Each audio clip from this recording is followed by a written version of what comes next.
Hello! Shoyan here. I'm a carpenter working in Japan. This time, I'm starting work on some new site. The first step is to install sill plates before framing.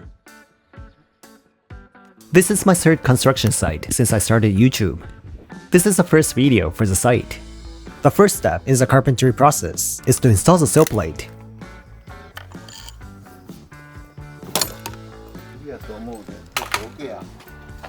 First, I mark a right angle on the foundation that is closest to the center. Though the foundation worker has already marked the line, I mark it again to ensure it is correct. The sills will not fit even if they are placed correctly if I don't check angles from the start.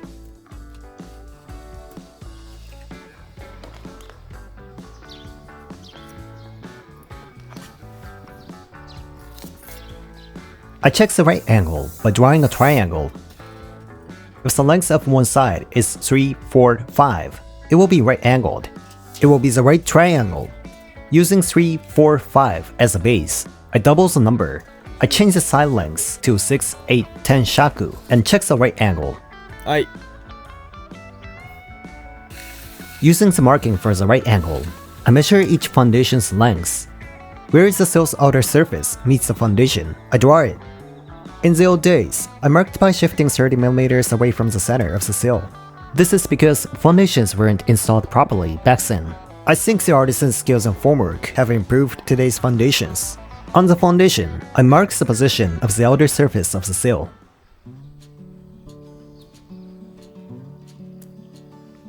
After marking the foundations, I adjust the anchor bolts to be upright. It will be better if they were installed upright, but they will tilt when the concrete foundation was installed. I straighten them. These days, I drill the sills from above to make my work easier. I use a drill from the bottom. When drilling from above, the anchor bolts must stand exactly upright to install the sills.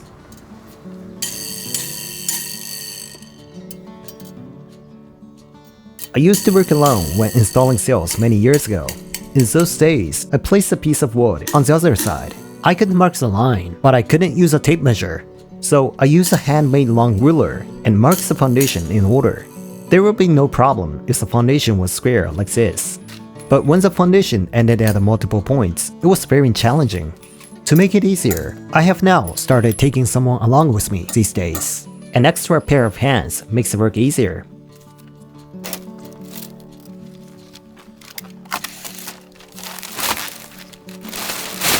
Now, I place the sill plates in place.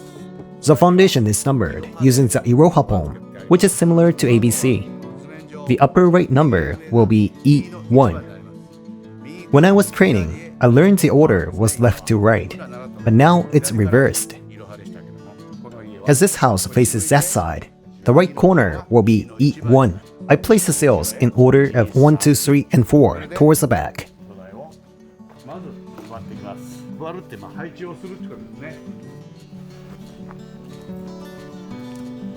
I'm going to place these sills throughout the house, but the placement varies vertically, horizontally, diagonally, on the foundation, and on the leveling concrete.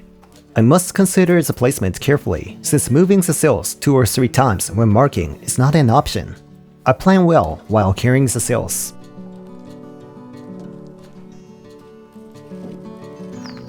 Next, I mark the anchor bolt's position on the sill. I trace the anchor bolt to one side of the sill. I hope I have adjusted the anchor bolts correctly.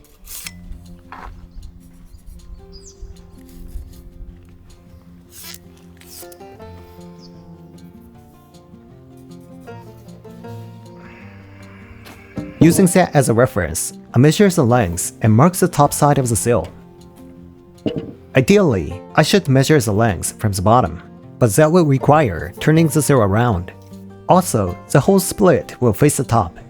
It's easier to drill from the top, and I don't have to turn the sills, saving me a step. For example, if there are 100 sills, I have to turn 100 times. Those times can be saved.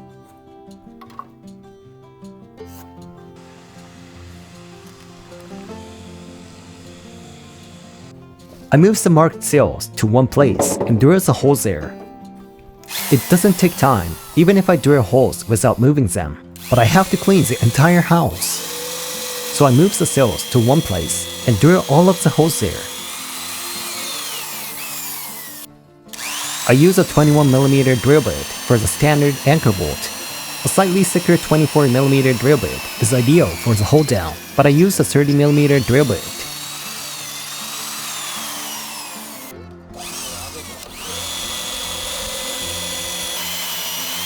After using the drill at 3 or 4 sites, the wood splits like this. If it's a new drill, it won't happen. It's a hassle, but I remove them one by one. The sill plates are made of artificially dried Japanese cypress. It won't split like this if it's naturally dried. Artificially dried wood will lose tenacity, but the dryness will be perfect. Now, I install it.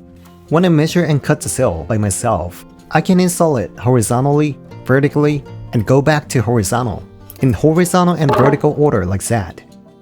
But if the sills are pre-cut, I'm not sure what order to install them in. The order can be confusing.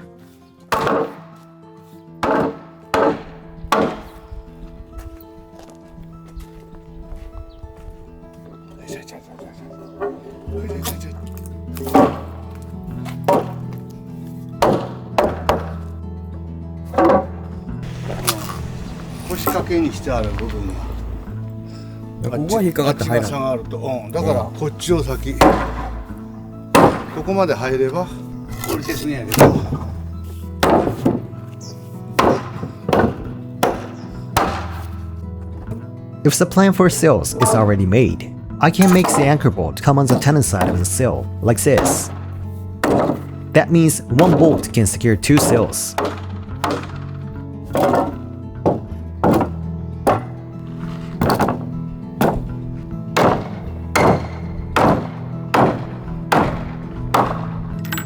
This 全部閉めてから全部ドライはめてから本締めするさけこの人してでホールダウンはもうダガネなしやけ失うと割れさけかけといてこれはナットだけでいいナットだけでいい、I installed these sills around October 10th when it was very hot. At first, it was okay, but then it got hotter and hotter. It was such nice weather.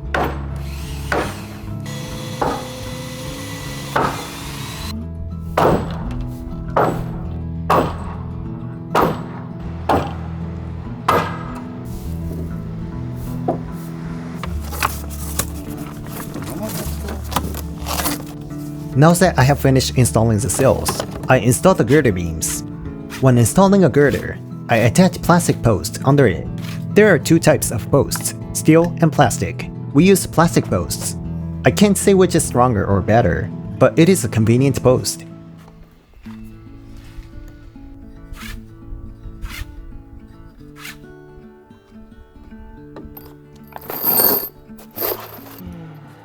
In the old days, I used posts when installing floors. It was a post that is almost the same width as a girder. Under the girder, I first set the stone and pressed it several times to fit it firmly. Then I measured the length of each post and installed them. I found that if I fitted one post too tightly, other posts would shift upward. It was tricky to install about 9 posts neatly.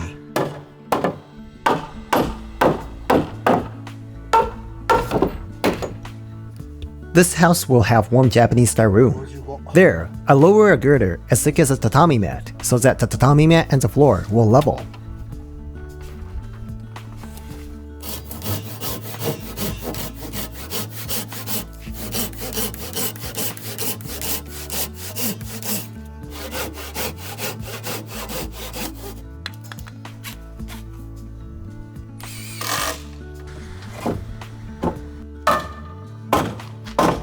As soon as I have installed all the girders, I check the entire structure from the side and secure the sills. Each hole for the anchor bolt is measured, but it won't be straight at first. I made the holes 21mm, which is slightly wider than the anchor bolts, so I can adjust the sills to be straight and secure them. When adjusting the position of the sill, I temporarily tighten the anchor bolt nuts. By doing so, it won't rebound when hit with a wooden wall. If the nuts are not tightened, even if I hit and move the sill by 4mm, it will bounce back 4mm. I can adjust the position of the sills to be straight by temporarily tightening the nuts and hitting them with a wooden maul.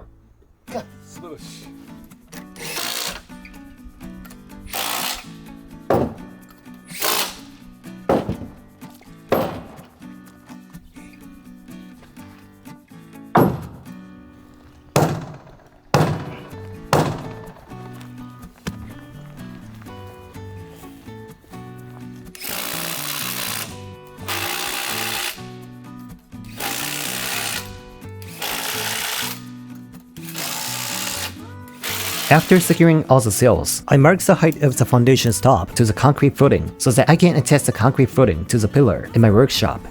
This is why I do it now.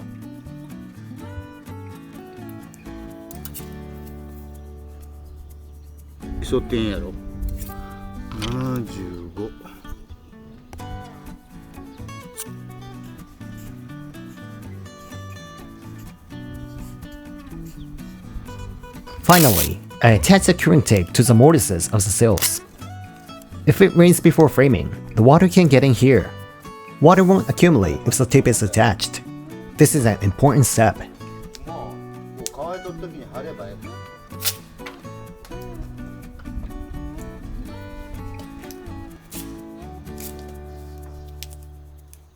I have now finished installing the sills.